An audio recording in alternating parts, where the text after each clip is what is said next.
413 साल पहले सूरत पहुंचा था ईस्ट इंडिया कंपनी का पहला जहाज। व्यापार करने आई इस कंपनी के जरिए भारत पर काबिज हुए अंग्रेज।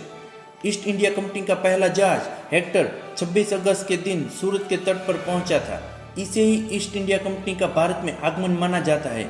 उस समय कोई नहीं जानता था कि व्यापार के लिए आए ये कंपनी करीब 200 साल तक भारत पर राज करेगी। इस घटना ने भारत के भूगोल इतिहास दोनों को बदल कर रख दिया। एक वक्त तक कहा जाता था कि ब्रिटिश साम्राज्य का सूरज कभी डूबता नहीं है, लेकिन 16वीं शताब्दी में अंग्रेजी साम्राज्य का सूरज डूबने ही वाला था। पुर्तगाल और डच लगातार अपने व्यापारिक साम्राज्य को फैला रहे थे। ब्रिटिशर्स केवल यूरोप तक ही सीमित थे और वहां भी उनको व्यापार में कोई खास फायदा नहीं हो रहा था। उन्हें एक बड़े बाजार की जरूरत थी। व्यापारियों ने इंग्लैंड की महारानी से भारत में व्यापार करने की अनुमति मांगी। साल 1600 में एक कंपनी बनाई गई।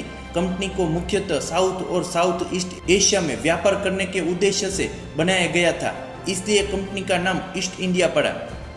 125 शेयर होल्डर्स और 72,000 स्टर्लिंग पाउंड की कैपिटल से कंपनी बनकर तैयार हो गई। कंपनी को रॉयल चार्टर प्राप्त था, यानी उसे ब्रिटेन के शाही परिवार का संरक्षण प्राप्त था। 24 अगस्त 1608 को कंपनी का पहला जहाज सूरत के तट पर आया। इस जहाज के कैप्टन का नाम था हॉकिंस। उस समय मुगल साम्राज्य जहांगीर का शासन था, इसलिए हॉकिंस ने जहांगीर से मुलाकात की। कंपनी के लिए एक समस्या ये भी थी कि सूरत में पहले से पुर्तगाली व्यापार कर रहे थे। ऐसे में हॉकिंस के लिए भारत में व्यापार की अनुमति प्राप्त करना इतना आसान नहीं था।